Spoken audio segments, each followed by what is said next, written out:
9, 8, 7, 6, 5, 4, 3, 2, 1. Good morning, welcome back to the channel everybody. It's early Sunday morning and my little one's in bed still snoozing, and I'm on work o'clock, so up early this morning. I thought I'd take the opportunity while the little man was sleeping to do a quick video. This is a video following on from a video that I released about a week ago. A video that had Suella Braverman sort of like saying that we might have an Islamic State in the future. And this is a video following on from that. And yeah, we'll just get straight into it. And then at the end of it, I'll give you some of my opinions. So we'll crack on. Like I say, we're not here to take part. We're here to take over. Ahmed Yaqub is now creating a new Islamic political party. We are going to put up candidates in every ward in Birmingham. We have mentioned it before. Now is the time to take action. We are going to launch Independent Candidate Alliance, and all of the candidates will be under that umbrella. For far too long, the Labour Party and its councillors and members of Parliament have reaped the rewards on the back of our communities, and rather than represent them, have misrepresented them. No more. It's because the councillors and the members of Parliament are subservient to their leadership rather than the people who have put them in power. We are no longer going to tolerate this. Remember that.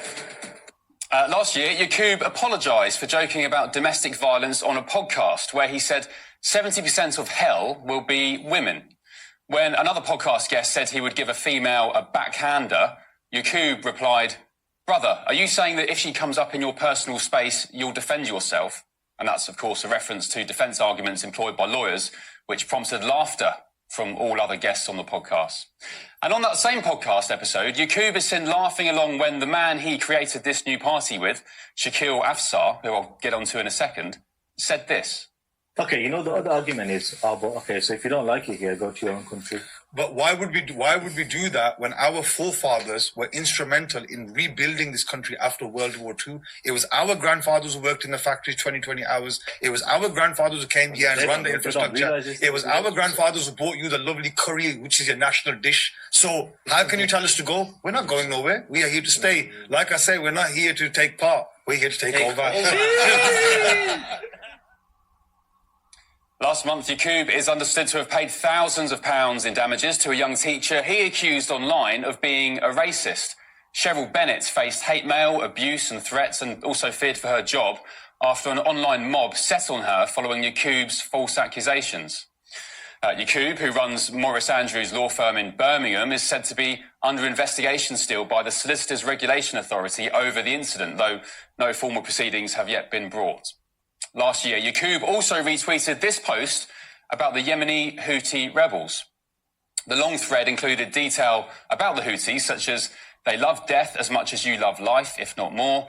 They are natural-born fighters. They obey all their leaders. Their only fear is punishment and the wrath of Allah if they fail to support the people of Palestine. Donald Trump, of course, last week prescribed the Houthis as foreign terrorists after their persistent attacks on US and Royal Navy ships in the Gulf of Aden. And just last week, Yaqub revealed he himself was detained by counter-terror police at the Channel Tunnel. I was arrested for terrorism. The police searched my car, my phone was taken off me, and my laptop was taken off me. He was released without arrest or charge. So what about the other guy who started the Independent Candidate Alliance with Yaqub? We just mentioned him briefly. His name is Shakil Afsar, and we caught a flavour of him just then. Last year, he suggested Israel's campaign in Gaza made them Nazis.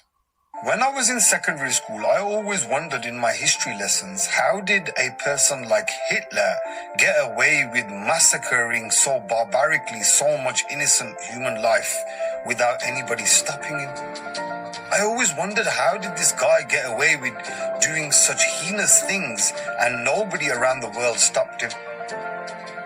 To be honest with you right now, I know exactly how he got away with it. Afsar also thinks immigrants have made Britain what it is today. I hope every British citizen will thank God for the immigrants who have come here and made this country what it is today. The surgeons, the cardiovascular doctors, the cardiovascular nurses, the people who have invested in businesses here, the members of parliament. And he boasted about aiming to bring down the Labour Party piece by piece over, quotes, the plight of his people. Time has come for us to work even more vigorously for the plight of our people. This is only the beginning, and we must ensure that we bring the Labour Party down piece by piece. So there we go. Make up your own minds about whether you think these two people should come within an inch of our parliament. They haven't yet registered their party with the Electoral Commission, but don't think it's not possible to see them soon wandering the corridors of power. Well, there we go. What can you say? I've got to be honest, this kind of stuff actually really angers me. It really, really, really angers me.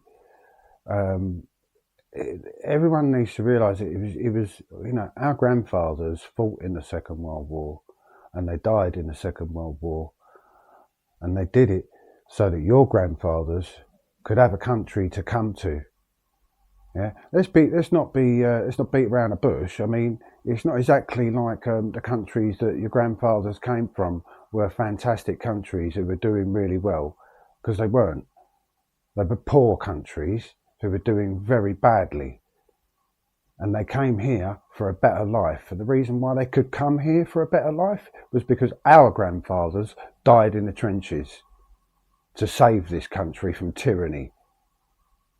Tyranny like the tyranny that we've got that is trying to take over our country right now. So my message to the people who are watching this video, whether you're for or against us, if you're for us and you're really truly for us, doesn't matter what class that you come from, doesn't matter how you speak, doesn't matter how posh you are or how super geezer you are, it doesn't matter. We need to come together. You're a fellow countryman, I'm a fellow countryman, they are fellow countrymen, and it's time for our fellow countrymen to come together. It doesn't matter. When I say fellow countrymen, I'm not talking about skin colour.